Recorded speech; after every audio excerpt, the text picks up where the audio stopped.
Hello प्यारे बच्चों, कैसे हैं आप सभी लोग। उम्मीद करती हूँ कि आप सभी लोग स्वस्थ और अच्छे होंगे। तो आइए आज हम लोग कक्षा 8 की पाठ्य पुस्तक मल्हार का पाठ 1 जो कि एक कविता है स्वदेश, उसको पढ़ेंगे और समझने का प्रयास करेंगे। प्यारे बच्चों, स्वदेश जिसके रचयिता हैं गया प्रसाद शुक्ल सनेही जी। तो आइए शुरू करते हैं। वह हृदय नहीं है, पत्थर है, जिसमें स्वदेश का प्यार नहीं। जो जीवित जोश जगा न सका, उस जीवन में कुछ सार नहीं। अर्थात कविवर कहते हैं कि वह हृदय पत्थर के समान है, जिसमें अपने देश के लिए प्यार की भावना, सम्मान की भावना नहीं है। जो जीवित जोश जगा न सका, उस जीवन में कुछ सार नहीं। अर्थात जिस व्यक्ति के जीवन में जोश नहीं है, उमंग नहीं है, उसके जीवन का कुछ सार अर्थात महत्व नहीं है। जो चल न सका संसार संग, उसका होता संसार नहीं। जिसने साहस को छोड़ दिया, वह पहुंच सकेगा पार नहीं। अर्थात जो व्यक्ति संसार के साथ, समय के साथ कदम से कदम मिलाकर नहीं चलता, वह समय से अर्थात संसार से कट जाता है, समय से पीछे रह जाता है। जिसने साहस को छोड़ दिया, वह पहुंच सकेगा पार नहीं। अर्थात जिस व्यक्ति ने साहस छोड़ दिया, कोई कार्य करते हुए हिम्मत हार गया, उसे बीच में ही छोड़ दिया, वह कभी भी अपनी मंजिल तक नहीं पहुंच पाएगा। जिससे न जाति उद्धार हुआ, होगा उसका उद्धार नहीं। जो भरा नहीं है भावों से, बहती जिसमें रसधार नहीं। इन पंक्तियों का अर्थ है बच्चों, जिस व्यक्ति ने अपनी जाति और कुल का उद्धार नहीं किया, उसका भी कभी उद्धार नहीं हो सकता। जो भरा नहीं है भावों से, बहती जिसमें रसधार नहीं। अर्थात जिस व्यक्ति में भाव नहीं है, संवेदना नहीं है, जिसमें रसधार नहीं बहती है, वह भावहीन है। वह हृदय नहीं है, पत्थर है, जिसमें स्वदेश का प्यार नहीं। वह हृदय पत्थर के समान होता है, जिसमें अपने देश के प्रति प्रेम की भावना नहीं होती। जिसकी मिट्टी में उगे बढ़े, पाया जिसमें दाना पानी, है माता पिता बंधु जिसमें, हम हैं जिसके राजा रानी। अर्थात जिस मिट्टी में हमारा जन्म हुआ है, हम उगे बढ़े अर्थात जन्म पाकर पैदा हुए हैं।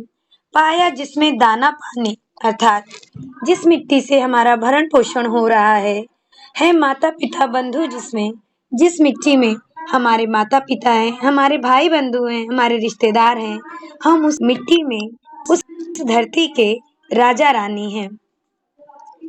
जिसने की खजाने खोले हैं, नवरत्न दिए हैं लासानी। जिस पर ज्ञानी भी मरते हैं, जिस पर है दुनिया दीवानी। इन पंक्तियों का अर्थ है बच्चों कि जिसने हमारे लिए खजाने खोल दिए हैं, अनोखे अद्भुत। और ये अनोखे अद्भुत खजाने क्या हैं बच्चों? हमारे लिए विद्या है, खाने पीने के लिए भोजन है, पानी है, ज्ञान है, संस्कृति है। ये सब हमें हमारी मातृभूमि से ही मिला है। जिस पर ज्ञानी भी मरते हैं, जिस पर दुनिया है दीवानी।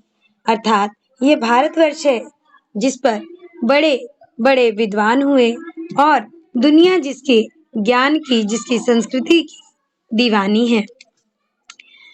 उस पर है नहीं पसीजा जो, क्या है वह भूखा भार नहीं। निश्चित है, निसंशय निश्चित है जान एक दिन जाने को। अर्थात जिस व्यक्ति का हृदय अपने भारत की दुर्दशा देखकर भी नहीं पसीजता, वह इस धरा पर, वह इस भूमि पर केवल एक बोझ के समान है। निश्चित है, निसंशय निश्चित है जान एक दिन जाने को।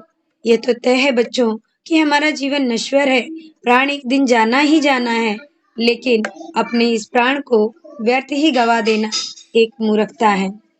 काल दीप जलता हरदम, जल जाना है परवानों को। सब कुछ है अपने हाथों में, क्या तोप नहीं तलवार नहीं। अर्थात काल दीपक सदैव जलता रहता है और जो परवाने होते हैं उसमें भस्म हो जाते हैं। सब कुछ है अपने हाथों में, क्या तोप नहीं तलवार नहीं। अर्थात हमारे पास सभी सुविधाएं पर्याप्त मात्रा में उपलब्ध है, लेकिन जरूरत है तो सही समय पर सही चीज का प्रयोग करने की। वह हृदय नहीं है पत्थर है जिसमें स्वदेश का प्यार नहीं, अर्थात वह हृदय पत्थर के समान होता है जिसमें अपने देश के लिए प्यार नहीं, भक्ति भाव नहीं, संवेदना नहीं। तो बच्चों, कैसी लगी आपको ये कविता और इसका अर्थ आप लोगों को पूर्णतः समझ में आया कि नहीं? कमेंट में जरूर लिखिएगा। मिलते हैं इस पाठ के शब्दार्थ और प्रश्नोत्तर के साथ। धन्यवाद।